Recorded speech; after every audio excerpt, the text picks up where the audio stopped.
Bem-vinda de volta ao programa. Hoje estamos acompanhados por Marta Havrishko, uma historiadora ucraniana que atua como professora assistente visitante no Strassler Center for Holocaust and Genocide Studies.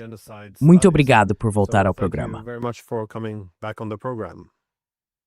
Ja, obrigada por me recebesse.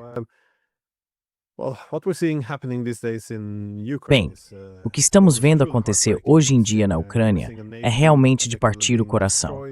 Estamos vendo uma nação sendo na prática destruída. E sentado aqui na Europa Ocidental, eu sei que você está nos Estados Unidos agora, mas aqui na Europa Ocidental, fiquei completamente chocado com a ausência de qualquer debate sério sobre qual seria de fato a política ideal para fortalecer a segurança da Ucrânia e, na verdade, garantir a sobrevivência da nação.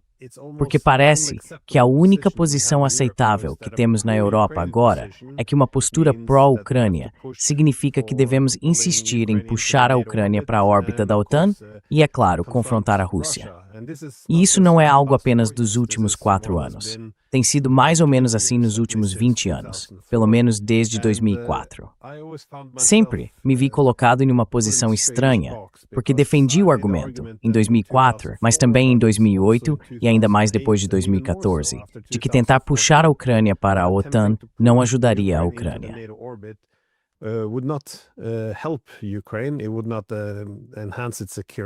Isso não aumentaria sua segurança nem sua sobrevivência. Pelo contrário, destruiria a Ucrânia. Eu destaquei que a Rússia apoiaria e sustentaria uma Ucrânia que estivesse alinhada com a Rússia, claro, ou que fosse neutra. Mas, se ela fosse posicionada como um estado de linha de frente da OTAN, acredito que os russos tentariam destruir a Ucrânia. Isto é, tomariam os territórios historicamente russos, destruiriam o que restasse e deixariam um estado residual disfuncional. E eu sempre ressalto, isso não é para legitimar ou apoiar nada. Não é uma defesa. É apenas o reconhecimento da realidade, de como qualquer grande potência reagiria. Eu diria que os Estados Unidos provavelmente fariam o mesmo se os russos tentassem transformar o México em um estado de linha de frente contra os Estados Unidos. Agora, o que eu adverti que aconteceria é exatamente o que aconteceu.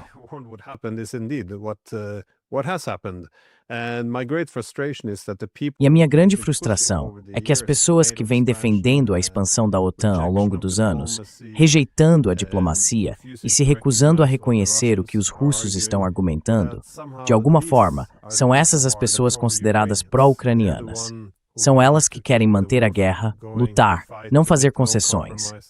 Enquanto isso, aqueles que pediram moderação são vistos como anti-ucranianos ou pró-russos, e essencialmente não há espaço para eles no debate. É algo realmente impressionante, porque agora vemos exatamente o que muitas pessoas, como John Mearsheimer, haviam alertado, que a Ucrânia estava sendo conduzida por um caminho ilusório rumo à sua destruição, por aqueles que fingiam se importar com ela.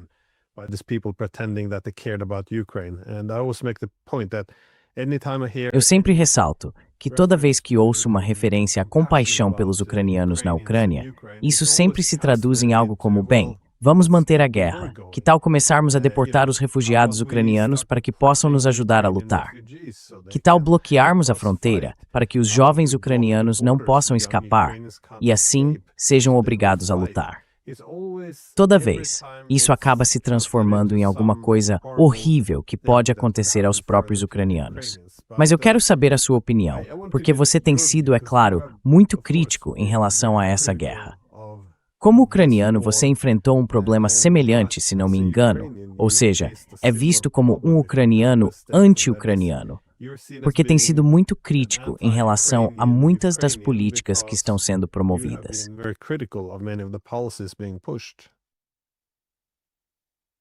Yes, exactly. Sim, exatamente. Então, sabe, quando ouço esse mantra de que a Ucrânia tem o direito à autodefesa, eu concordo. As pessoas têm o direito à autodefesa, mas também têm o direito de não se defender, certo? As pessoas têm o direito de fugir do perigo. As pessoas têm o direito de não arriscar suas vidas. As pessoas têm o direito de não serem enviadas para o moedor de carne. As pessoas têm o direito de não obedecer a planos de vitória que consideram perigosos. Eurosportivische Region, benummer de contraoffensive voor Kersade Joasmiri, Benstries, Numelm, en Turkse Anti-Natawi Mutsen. In the fall, Ukraine constantly loses territories. Constantly. 2 years in the row. Constantemente. 2 anos seguidos. 2 anos seguidos, a Ucrânia continua perdendo território. E sabe, recentemente, a Ucrânia perdeu Ulai-Pola, Siversk e outras áreas na região de Donetsk.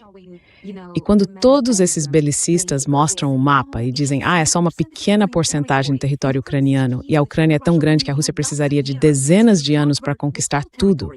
Pessoal, não se trata de território, é preciso abraçar e segurar em vidas humanas. In human lives.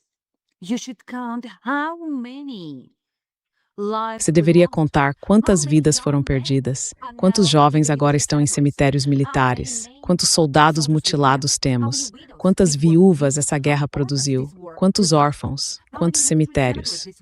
Toda vez que tenho essas discussões com os belicistas que dizem a Ucrânia deve lutar,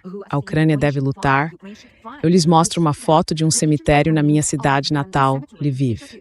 Nesse cemitério está enterrado um parente meu, que foi mobilizado à força, um civil sem nenhum conhecimento militar, com uma profissão civil, mobilizado contra a própria vontade e que perdeu a vida 3 semanas depois em sua primeira batalha. Ele está lá e vários dos meus amigos, colegas e outros parentes também estão lá.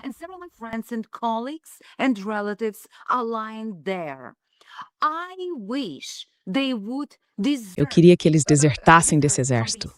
Queria que salvassem suas vidas, em vez de tentar cumprir seu dever patriótico e os desejos dos fomentadores de guerra, porque esta guerra parece impossível de vencer. E todas essas histórias de fadas sobre a Ucrânia ser capaz de vencer a guerra. Quero perguntar a essas pessoas, o que o Ocidente está realmente fazendo para ajudar a Ucrânia a vencer? Onde está o plano econômico substancial? Eles lutaram por 2 anos para conseguir até 90 bilhões de euros. Mas e depois? Onde está a ajuda militar significativa? A Itália desistiu do plano de comprar armas dos Estados Unidos. E hoje soubemos pela mídia alemã que neste ano a Alemanha reduziu suas entregas de armas para a Ucrânia.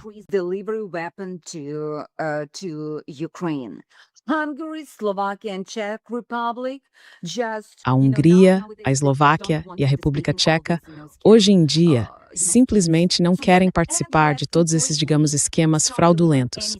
E os Estados Unidos pararam completamente de fornecer qualquer tipo de apoio à Ucrânia. Eles apenas vendem suas armas para os países da União Europeia.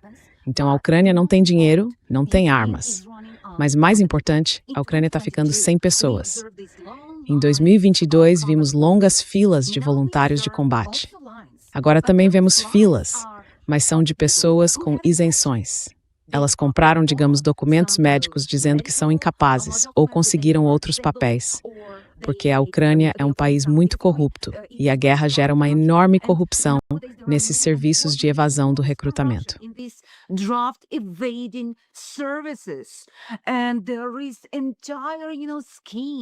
Atualmente, existem esquemas inteiros em que mulheres com deficiência ou mulheres com 3 ou mais filhos criam esses serviços.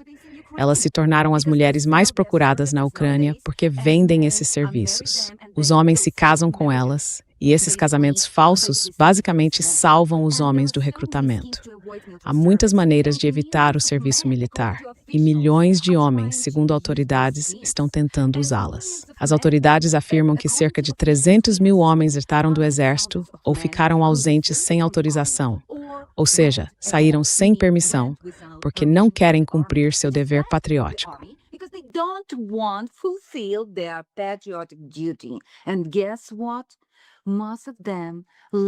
E adivinha só, a maioria deles deixou os centros de treinamento. Isso significa que não se trata de fadiga de guerra, é uma questão de desconfiança. Eles não acreditam no Estado, eles não acreditam no sistema, eles não acreditam planos de vitória. Eles não acreditam em Zelensky, em todas essas coisas. Sinto muito. Eles não acreditam em Zelensky. É por isso que não estão dispostos a sacrificar suas vidas e sua saúde por esse Estado corrupto. Por que não estão dispostos? Especialmente hoje, quando todos esses esquemas de corrupção envolvendo os amigos próximos de Zelensky estão sendo revelados. E as pessoas se perguntam, por que os filhos de juízes, legisladores, promotores, empresários, os amigos de Zelensky, estão levando vidas de luxo no Ocidente? Living luxury lives in the West, and the sons of plumbers, of truck drivers. E os filhos de encanadores, de caminhoneiros estão morrendo. Estão sendo caçados como cães vadios nas ruas, empurrados para dentro de vans e enviados para a linha de frente nas zonas de conflito. Porque agora a Ucrânia não tem infantaria. E o que o Ocidente está dizendo? Por favor, mantenham seus homens seguros na Ucrânia. Parem esse fluxo de homens ucranianos. Como Moores diz, parem esse fluxo de jovens ucranianos. Mantenham-nos em casa porque estamos pagando por isso. Ninguém quer enviar seus homens para a linha de frente ucraniana. Ninguém quer assistir, em tempo real, seus filhos, seus entes queridos, sendo despedaçados por drones russos. Mas os homens ucranianos são tratados como carne por esses homens e mulheres poderosos da União Europeia que não se importam com as vidas ucranianas. Who don't care about Ukrainian lives. What we are hearing from them. O que estamos ouvindo deles é que têm medo da Rússia. Eles continuam dizendo que a Rússia é a principal ameaça, que a Rússia está se preparando para restaurar a União Soviética. A Ucrânia deve continuar lutando porque se trata da segurança da Europa, da segurança de nossos filhos. Então vocês estão usando vidas ucranianas para proteger seus filhos? Estão usando crianças ucranianas para proteger seus filhos? Não, obrigado. Isso é outra forma de colonialismo e racismo e precisa parar. Espero que os ucranianos entendam que essa guerra por procuração precisa acabar. E, na verdade, pesquisas recentes mostram que na Ucrânia, essa crença e confiança na OTAN estão crescendo. Porque ninguém acredita que o artigo 5 da OTAN vá, de alguma forma, proteger a Ucrânia. Will somehow protect Ukraine. Because Article 5 is not Porque o artigo 5 não trata de obrigação, trata do direito de tomar certas decisões. Então, digamos que a Alemanha diga, nossos pensamentos e orações estão com vocês. Assim como foi no início da agressão russa. Eles podem dizer, vamos enviar 5.000 capacetes, ou vão organizar reuniões para discutir outras reuniões. A Europa fica incapacitada sem os Estados Unidos. E os Estados Unidos hoje estão fora dessa equação. Entendemos que Trump não quer fazer parte dessa guerra. Uma guerra com a Rússia, uma guerra potencial com a Rússia, é desejada pelos belicistas da União Europeia. Não é desejada pelos Estados Unidos. É por isso que Trump não apoiará todos esses planos de guerra dos belicistas da União Europeia. E acredito que o único adulto hoje na sala de negociações é, na verdade, Trump e seus assessores. Trump and his advisors. That's why I rely on his decisions. É por isso que confio nas decisões dele e nas decisões de seus conselheiros. E espero que o governo Trump esteja no caminho certo para trazer paz à Europa, porque esta é a maior guerra na Europa desde a Segunda Guerra Mundial, e ela precisa acabar. Esse derramamento de sangue precisa acabar. Acredito que enquanto essa guerra continuar, haverá mais destruição, mais sofrimento, mais perdas para a Ucrânia. Mais pessoas deixarão a Ucrânia, mais cérebros deixarão a Ucrânia. Porque recentemente soubemos que a Ucrânia é um dos líderes em evasão de cérebros. As pessoas não veem mais possibilidades de desenvolvimento, prosperidade ou oportunidade neste país. E a guerra não ajuda nisso, sabe?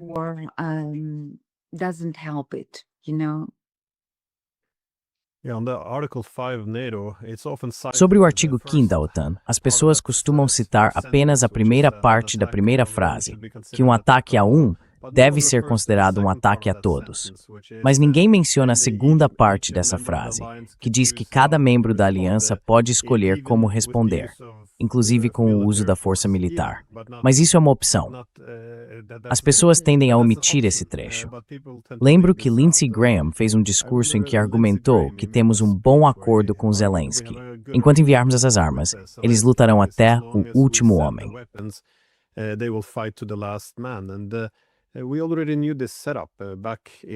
E nós já sabíamos dessa situação desde março de 2022. foi quando Zelensky foi entrevistado pela The Economist, e ele destacou que havia muitos países no Ocidente que não queriam uma paz rápida com a Rússia. Eles queriam, nas palavras de Zelensky, uma guerra longa com a Rússia, porque assim poderiam ver a Rússia sendo enfraquecida. E ele acrescentou que isso aconteceria mesmo que significasse a morte de ucranianos e a destruição da própria Ucrânia. Portanto, isso foi um reconhecimento precoce, quase 4 anos atrás, de que esse é o propósito da Ucrânia aos olhos da OTAN, usá-la como um intermediário contra os russos. Mas, novamente, a quase uma história, semana após semana. Almost 4 years then now we've been listening to the same story week by week. Ukraine is winning. Well, it wasn't winning. A Ucrânia está vencendo. Bem, não estava vencendo. A Rússia está ficando sem armas. Estava ficando sem mísseis desde março de 2022, mas não está ficando sem mísseis. E toda semana dizem que Putin tem uma nova doença que supostamente vai matá-lo e que os russos estão prestes a invadir o Kremlin. E veja, isso não está acontecendo. Todas essas narrativas servem ao mesmo propósito, eu acho. Foi isso que Zelensky mencionou lá em março de 2022. É a narrativa da guerra longa. A ideia é, estamos vencendo se apenas continuarmos um pouco mais. Mas como você disse, esta é uma guerra de atrito. Não olhe para o território. E numa guerra de atrito, primeiro você esgota o território, depois toma o território. E a Ucrânia está sendo esgotada agora.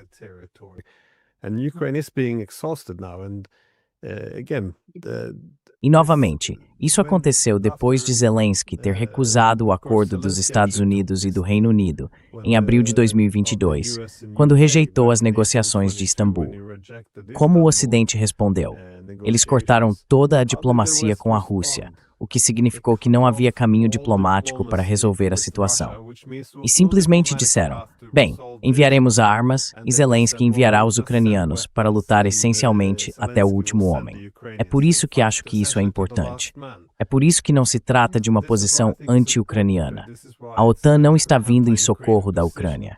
A Europa não pode resolver isso. Os Estados Unidos estão se retirando. Os europeus estão profundamente divididos. Mesmo que tivessem a intenção, não têm as capacidades.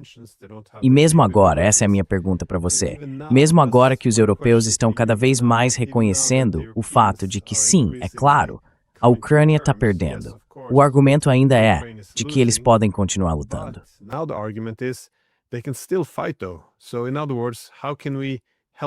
Então, em outras palavras, como podemos ajudar a Ucrânia a perder mais lentamente? E sabe, a Europa pode se preparar para o futuro, algo que também deixou Yulia Tymoshenko horrorizada. Mas se o objetivo é fazer a Ucrânia perder mais lentamente, isso significa que mais homens vão morrer, mais homens vão fugir do país, mais territórios serão perdidos e mais infraestrutura será destruída. Como é possível que a Ucrânia se reconstrua depois desta guerra e sobreviva como nação? É surpreendente para mim que seja assim que estamos apresentando uma posição pró-Ucrânia hoje em dia na Europa. Mas como isso é recebido na Ucrânia?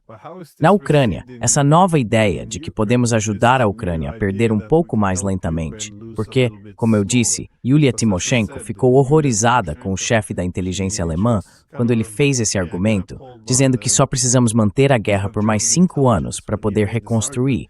Como isso está sendo recebido entre os ucranianos?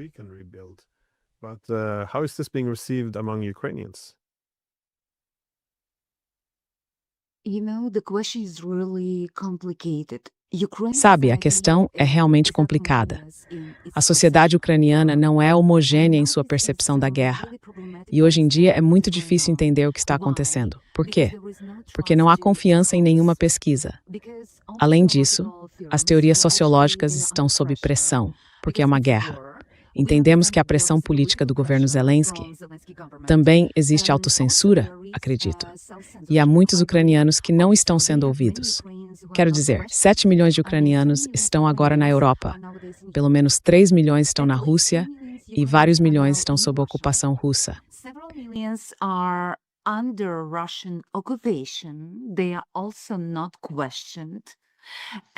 Eles também não estão sendo questionados. E muitos deles, acredito, teriam visões muito diferentes sobre o que está acontecendo. especialmente os ucranianos que vivem sob ocupação russa desde 2014. Sabe, quando as pessoas continuam repetindo "a Crimeia é da Ucrânia", duvido muito que a maioria das pessoas na Crimeia esteja realmente pronta para voltar à Ucrânia. Mesmo em 2014, a questão da identidade lá já era bastante problemática, porque a maioria dos moradores não era de etnia ucraniana. E sabemos que até a maioria dos tártaros da Crimeia pegou passaportes russos. Eles vivem em paz. Não temos muitos tártaros da Crimeia nas forças armadas ucranianas, por exemplo.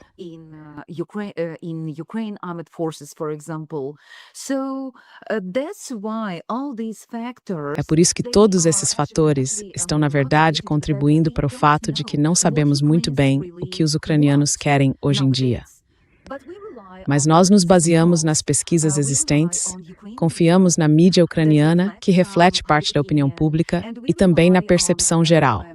Especialmente posso falar sobre meus amigos e parentes, porque todos os meus parentes vivem na Ucrânia, assim como meus antigos amigos, e assim por diante. Então, eu diria que os ucranianos não são homogêneos. Mas o que observo agora na Ucrânia é que muitos estão acreditando na propaganda estatal. Antes de tudo, estão comprando esse discurso de medo.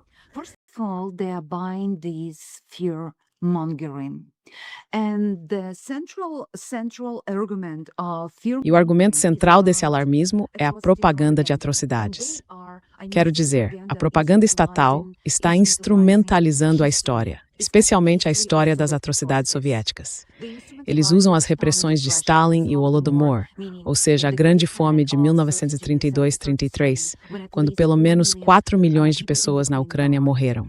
Na Ucrânia, é o que se chama de trauma escolhido. É um ponto central da narrativa nacional ucraniana de vitimização. É apresentado como o genocídio do povo ucraniano, intencional por parte de Stalin. E muitas vezes se silencia o fato de que o Holodomor também afetou regiões russas da União Soviética, assim como o Cazaquistão, a região do Volga e outras áreas.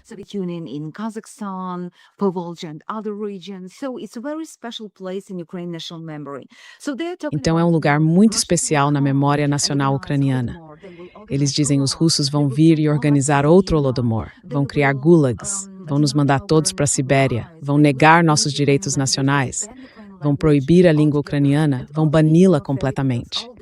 E todas essas, digamos, histórias, todas essas ideias estão circulando amplamente. Hoje em dia, há muitos blogueiros pró-governo produzindo vários programas históricos no YouTube para o grande público com todas essas versões. E eles simplesmente espalham esses medos. Tudo vai ser muito ruim.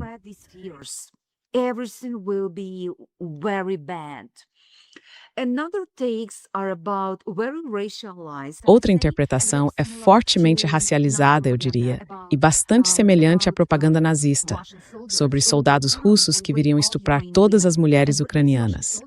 Esse soldado russo é retratado de forma muito racializada como um soldado asiático. Na Ucrânia, as pessoas têm essa imagem coletiva do soldado russo asiático, os buriates, que viriam estuprar todas as mulheres ucranianas na frente de seus maridos e filhos.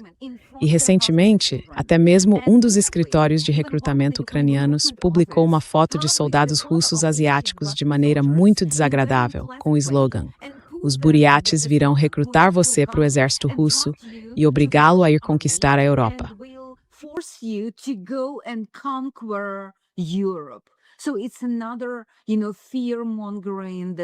Então é outro tipo de alarmismo, de que todas as mulheres ucranianas serão estupradas, enquanto todos os homens ucranianos serão recrutados para o exército russo e enviados para a Europa, para Berlim, Varsóvia, Tallinn e outras cidades, a fim de restaurar a gloriosa União Soviética. E essa propaganda é, na verdade, um tanto eficaz, porque parte da sociedade ucraniana está acreditando nelas, em parte porque se crimes de guerra reais cometidos pela Rússia em diferentes partes da Ucrânia no início da guerra, especialmente na região de Kiev, em Irpin, em Bucha e em outros lugares como Mariupol.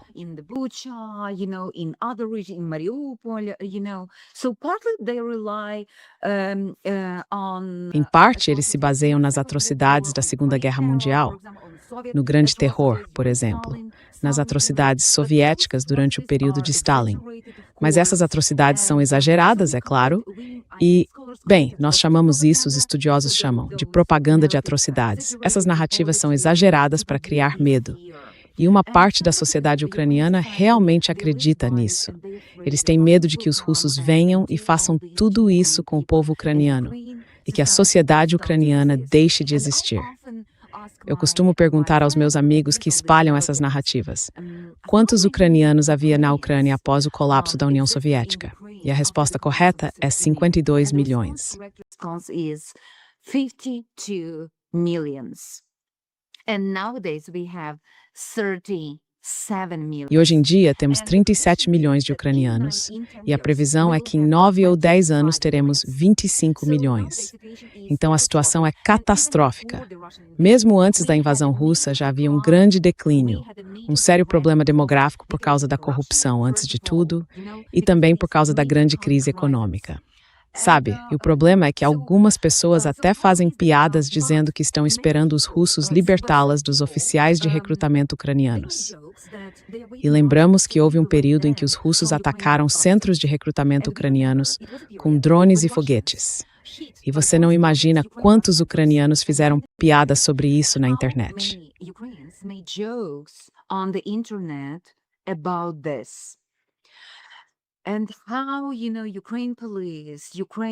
E como você sabe, a polícia ucraniana, as forças de segurança ucranianas, os oficiais militares ucranianos, os soldados, eles ficaram perturbados. Sim, ficaram confusos. O que está acontecendo? Talvez sejam todos trolls russos? Não, eram cidadãos comuns. E, na verdade, os membros do TCK da Ucrânia, ou seja, os escritórios de recrutamento ucranianos, hoje em dia são comparados aos buryats. Muitos ucranianos estão retomando esses insultos raciais antes usados para os russos, chamando os oficiais de recrutamento ucranianos da mesma forma, o que significa que eles são vistos como o pior tipo de ocupante russo. Isso mostra que muitos ucranianos estão tão cansados da mobilização forçada que os veem como ocupantes, como inimigos do próprio povo. Enemies of their own people. And the message is that they are destroying their. A mensagem é que eles estão destruindo o próprio povo, matando o próprio povo. E toda vez que um oficial de recrutamento é morto ou ferido com uma faca ou outra ferramenta durante a resistência à mobilização forçada, e as pessoas fazem piadas ou comemoram, as autoridades tentam rastreá-las, puni-las, fazer delas um exemplo. Mas as pessoas ainda comemoram, porque estão cansadas de tudo isso. Acredito que a questão da mobilização forçada é agora o tema mais divisivo na sociedade ucraniana.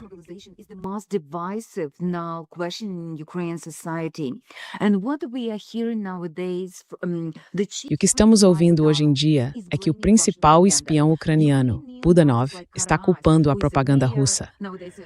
Neonazistas ucranianos como Karas, que agora é um oficial condecorado do exército ucraniano e fez uma carreira fantástica durante a presidência de Zelensky, estão constantemente culpando a propaganda russa pela mobilização fracassada.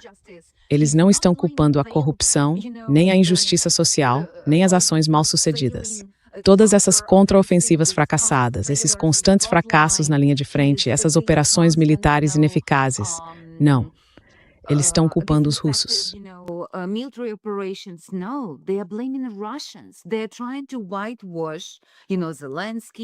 Eles estão tentando encobrir, sabe, o Zelensky, os comandantes militares, esses oficiais, essas decisões ineficazes, essas operações de carne. Sabe, a gente conhece esse termo operações de carne, que normalmente é usado para as forças russas, sim. Mas na Ucrânia, eles estão usando a mesma tática. Às vezes, eles simplesmente mandam o próprio pessoal. Meu irmão, meu primo, foi enviado para operações parecidas, sabe? E nós conversamos com ele. Ele me contou que às vezes eles se recusavam a cumprir essas ordens porque eram suicidas, eram ilógicas. E eles sabiam que todos morreriam se obedecessem essas ordens dos comandantes. Of their commanders. That's why nowadays it's É por isso que, hoje em dia, essa mobilização forçada é uma questão tão controversa na sociedade ucraniana. E acredito que, se a sociedade ucraniana explodir, e de alguma forma protestos em massa forem organizados, a questão da mobilização forçada será o principal tema. Recentemente, até o próprio ombudsman ucraniano afirmou que oficiais de recrutamento estavam envolvidos em violações de direitos humanos. Eles sequestraram pessoas, as detiveram, as espancaram nos centros de recrutamento, negaram-lhes ajuda médica e apoio jurídico, tomaram seus telefones para que não pudessem ligar para seus familiares ou informar seus advogados, forçaram-nas a assinar documentos. O que é isso? E ele disse que às vezes até matam pessoas. O que é isso? Propaganda russa? Isso vem do próprio gabinete do ombudsman ucraniano. From the office of Ukraine ombudsman? What is that? And Europe is O que é isso? Você sabe, e a Europa permanece em silêncio. O que vemos em países como o Reino Unido e outros é que homens ucranianos que pedem asilo político, com base no medo de serem recrutados à força e no medo de enfrentarem tortura pelas mãos dos oficiais de recrutamento, têm esse direito negado, porque os líderes europeus não estão interessados nisso. Eles estão interessados em enviar homens ucranianos para o moedor de carne, a fim de servir aos seus próprios interesses. É por isso que eu realmente acredito que esta guerra precisa parar, porque vidas ucranianas estão sendo usadas como instrumentos dos interesses dos fabricantes de armas e dos políticos europeus, para enfraquecer a Rússia, culpar a guerra por tudo que está dando errado na Europa e assim por diante. And so on and so forth. No, we should stop this bloodshed. Não, devemos parar esse derramamento de sangue e salvar a Ucrânia, seu território e, mais importante, seu povo. Devemos dar uma chance à Ucrânia e salvar o que restou dela. Porque, veja, eu realmente acredito que, se a guerra continuar, o apetite de Putin vai crescer e partes da Ucrânia podem se tornar inabitáveis. Não estamos falando da conquista de toda a Ucrânia, mas esse território pode ser reduzido a escombros. Toda a região pode ser destruída, pode se tornar inabitável. E a Europa deve pensar sobre isso, para o derramamento de sangue agora e começar a reconstrução. E mais bom.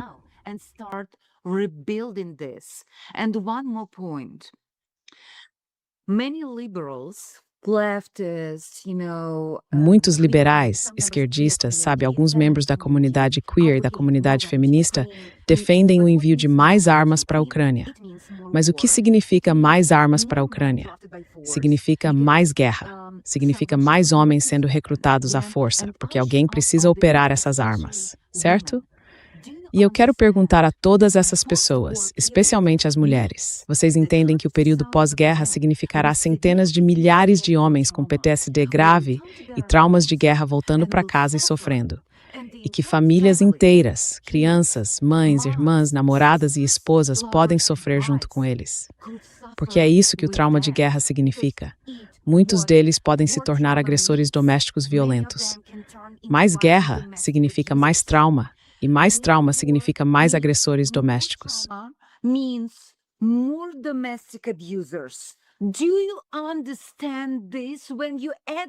Vocês entendem isso quando defendem mais guerra e mais veteranos, queridas feministas ucranianas e de outros lugares? Porque quando ouço essa defesa vinda de feministas, eu não consigo entender. Aprendam sobre outras guerras. Aprendam com a história. Um acordo de paz não é o fim da guerra. Não é o fim da guerra. É por isso que tantas pessoas na Ucrânia e na Rússia hoje em dia têm tanto medo do fim da guerra. Elas têm medo do retorno de todas aquelas pessoas feridas, porque estão feridas não apenas fisicamente, mas, antes de tudo, mentalmente. E por trás de cada soldado há famílias. Então teremos milhões de pessoas necessitadas, pessoas que sofrem, pessoas que precisam da nossa ajuda. People who need our help.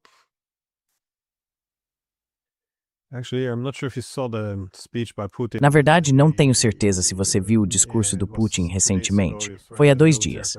Ele estava usando uniforme militar e afirmou que o interesse da Rússia nesse acordo sobre a retirada dos ucranianos de Donetsk era praticamente zero. Algo nesse sentido.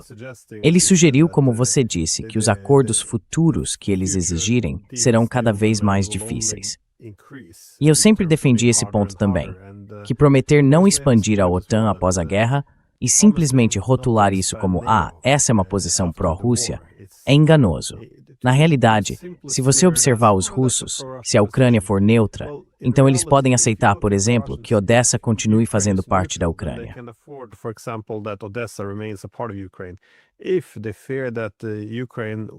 Se eles temem que a Ucrânia se torne parte da OTAN, ou, mesmo que não faça parte formalmente, seja usada como um estado de linha de frente pela OTAN, então eles também tomarão Odessa. Isso nos leva de volta à ideia de que deve ser possível debater o que realmente é uma boa política. Tudo é sempre simplificado demais. Ou você está do lado da Rússia ou da Ucrânia. E se você está do lado da Ucrânia, então é a favor de continuar a guerra. Exige a adesão à OTAN, mesmo que na prática isso já esteja fora de questão. Eu queria te perguntar sobre as deserções, no entanto, porque isso está se tornando um problema crescente. Claro, afeta o moral na linha de frente, o que é grave. Mas como você sugeriu, também há essa necessidade de manter as vitórias de relações públicas no campo de batalha, para garantir que os soldados ainda acreditem na luta.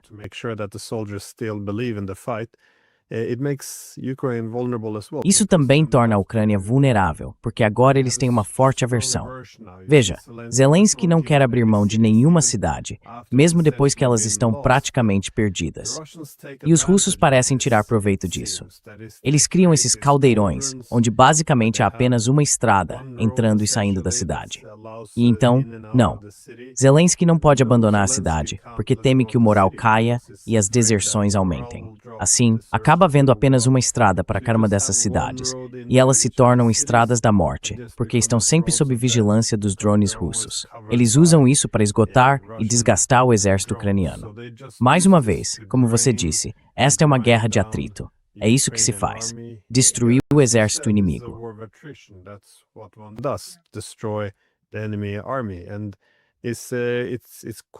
E é algo bastante grotesco e bizarro. Mas ainda assim, estamos presos nesse ciclo, porque quanto pior a situação fica, maior é a necessidade dessas vitórias de relações públicas. Desculpe, minha última pergunta era sobre os escândalos de corrupção, porque até poucos meses atrás não era permitido falar sobre corrupção na Ucrânia. Isso era considerado propaganda russa. Se alguém mencionasse o assunto, era acusado de minar o apoio público a uma guerra prolongada. Então, realmente, não se podia falar muito sobre isso na Europa. Mas agora, os americanos, bem, pessoalmente, acho que estão ajudando a expor parte disso, e parece que isso está desmantelando toda a administração de Zelensky. Quão grave é essa situação? E como você acha que isso está afetando o humor público em toda a Ucrânia?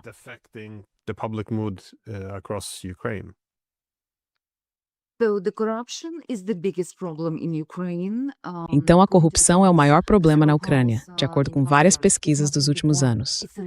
Nem a guerra é o principal problema, segundo os ucranianos. Não a guerra, não a destruição, não os foguetes e drones russos, é a corrupção. Por quê? Porque os ucranianos sabem que, se o dinheiro for desviado, não há armas, nem aumento de salário para os soldados, nem obras para proteger o setor de energia e assim por diante. É por isso. E, na verdade, depois dos recentes escândalos envolvendo Mindish, acredito que nossos espectadores saibam que Mindish é o parceiro de negócios de Zelensky no setor de entretenimento do Kvartal 95. Ele foi o mentor por trás desse esquema no setor de energia. E, de alguma forma, conseguiu fugir em segurança para Israel. E agora está seguro lá.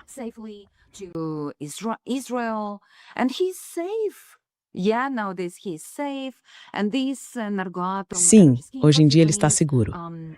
E esse esquema de energia da Energoatom custou à Ucrânia aproximadamente 100 bilhões de dólares. Mas isso é só o começo, porque o que o NABU, o principal órgão anticorrupção, descobriu foi que a Energoatom era apenas um projeto paralelo. O principal era o setor de defesa. E agora a grande questão é, por que não ouvimos falar desse setor principal, onde está o maior volume de dinheiro? Por que isso foi colocado em espera? Por que estão esperando?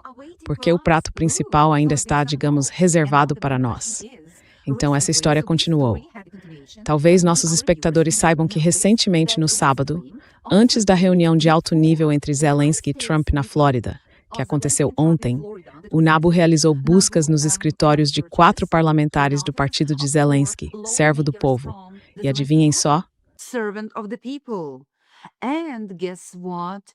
The main accusation for them that they took bribes. A principal acusação contra eles é que receberam subornos de pessoas desconhecidas em troca de apoiar certas leis. Mas o importante é que eles também pertencem ao círculo próximo de Zelensky. Então agora essa história continua. A maioria dos ucranianos, segundo as pesquisas, acredita que Zelensky está pessoalmente envolvido nessa corrupção. Ninguém acredita que ele não soubesse. Alguns até acham que ele se beneficiou disso. Afinal, Mindish é um de seus melhores amigos. Eles comemoraram o aniversário de Zelensky em 2021, no apartamento de Mindish, em Kiev, na rua Hrushevskaya.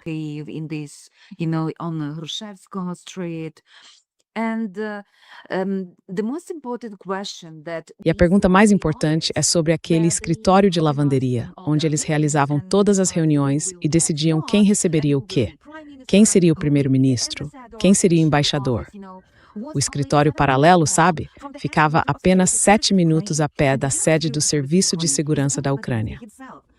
E o chefe do Serviço de Segurança da Ucrânia é nomeado pelo próprio Zelensky. Então, bem, isso pode acontecer até mesmo na Ucrânia, um país em guerra, sabe? E outro detalhe interessante, muitas das pessoas envolvidas nesse escândalo pagaram fiança de milhões de dólares, e as agências financeiras da Ucrânia nunca verificaram quem pagou esse dinheiro. Então esse dinheiro também é sujo, mas é a Ucrânia. Lá tudo é legal. É uma loucura. So, it's crazy. Ukrainians are making so many jokes about this. Os ucranianos estão fazendo muitas piadas sobre isso. Mas aqueles apoiadores da Ucrânia, aqueles, sabe, românticos que acreditam que a Ucrânia está de alguma forma lutando contra a corrupção, eu me lembro de um artigo da Annie Applebaum e isso simplesmente me fez rir. Porque a NABU, o principal órgão anticorrupção, é apenas um instrumento do poder ocidental na Ucrânia. Não é um órgão independente. Um agente do FBI chegou a ter um escritório dentro da NABU. Eles realizam operações quando os países ocidentais querem, e isso é usado como forma de pressão durante as negociações de guerra e de paz. É um instrumento de pressão sobre Zelensky. É por isso que muitas pessoas estão se perguntando por que Zelensky está criando essa situação.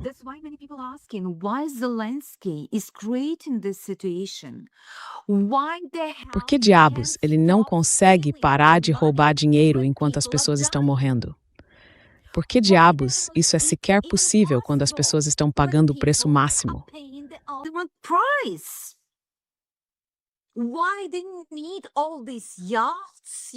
Porque eles precisam de todos esses iates, dessas vilas, de todas essas coisas, os relógios e tudo mais, enquanto as pessoas estão morrendo. Quando 5 milhões de aposentados ucranianos recebem apenas 70 euros por mês, o que diabos está acontecendo na Ucrânia?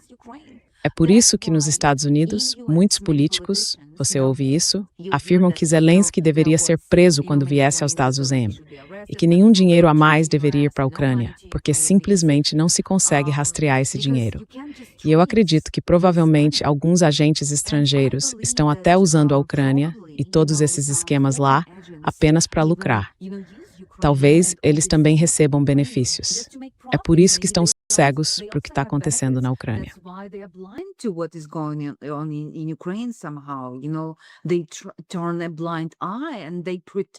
Eles fecham os olhos e fingem que a Ucrânia está combatendo a corrupção, que Zelensky está combatendo a corrupção. Não, pessoal, Zelensky está organizando a corrupção. Sabe, Zelensky chegou ao poder como um outsider, alguém de fora do sistema, sim, alguém que iria lutar contra a corrupção. E Zelensky trouxe para dentro desse sistema cerca de 15 pessoas de sua equipe do Kvartal 95. E no sábado, Yuzik, aquele cara grande, comediante, seu bom amigo, também deixou o país. Há rumores de que foi para evitar uma notificação de suspeita e acusações de corrupção. E provavelmente ele também foi para Israel, só para garantir. Então, o que está acontecendo? Por que todos os amigos próximos de Zelensky estão magicamente desaparecendo da Ucrânia? Por que esses pobres caras que só querem salvar suas vidas estão arriscando tudo, atravessando montanhas, rios, through mountains, through rivers. They are paying $20,000. Sabe, eles estão pagando 20, 50 mil dólares só para fugir da Ucrânia e acabam sendo pegos pelos guardas e enviados direto para a linha de frente. Eles não conseguem escapar da Ucrânia. Mas, de alguma forma, Volodymyr Zelensky desaparece magicamente do país o tempo todo. E quando ouço alguns românticos no Ocidente dizendo que Zelensky é um cara bom, que ele é tão dedicado a combater a corrupção, eu só consigo rir, não. Zelensky tornou a Ucrânia muito corrupta, ainda mais corrupta, especialmente durante a guerra. A guerra é como uma era de ouro para os corruptos na Ucrânia. A corrupção floresceu durante a guerra, simplesmente floresceu. E eu sinto pena dos contribuintes ocidentais. De verdade. I feel really sorry for them.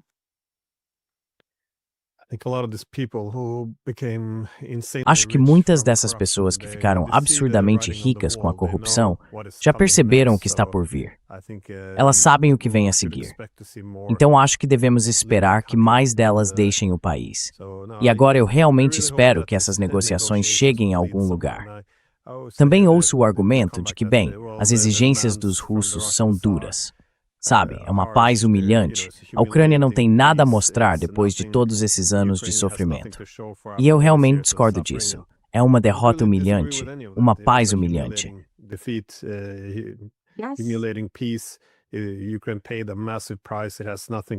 A Ucrânia pagou um preço enorme e não tem nada para mostrar em troca.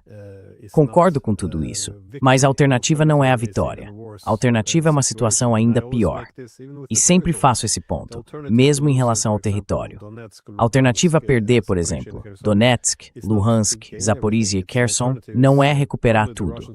A alternativa é provavelmente que os russos avancem sobre Kharkiv, avancem sobre Dnipro, avancem sobre Mykolaiv, avancem sobre Odessa. Então, a partir daqui, só vai piorar. Portanto, eu igualmente experimente discernir. Exactly, Glenn. I'm constantly repeating to Exatamente, Glenn.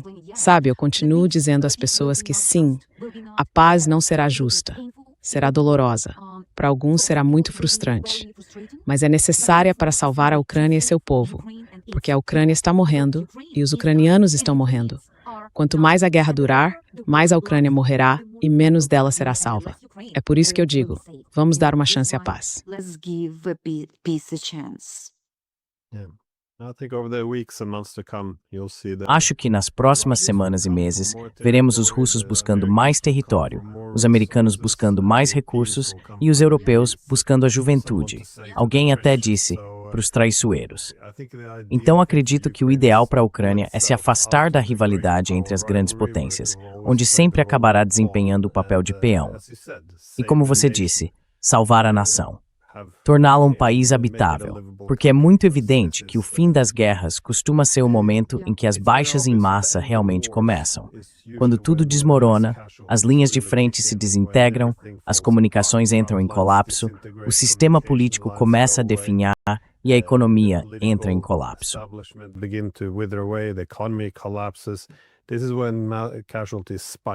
É nesse momento que o número de vítimas aumenta tremendamente. Acho que para um país como a Ucrânia, que vem passando por tudo isso há 4 anos, isso poderia ser uma sentença de morte para a nação. Então, mais uma vez, não acredito que haverá um acordo de paz, mas realmente espero estar errado. Muito obrigado por dedicar seu tempo para discutir esse tema incrivelmente deprimente, mas ainda assim muito importante.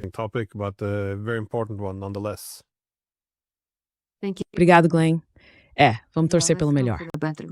Yeah. pela paz.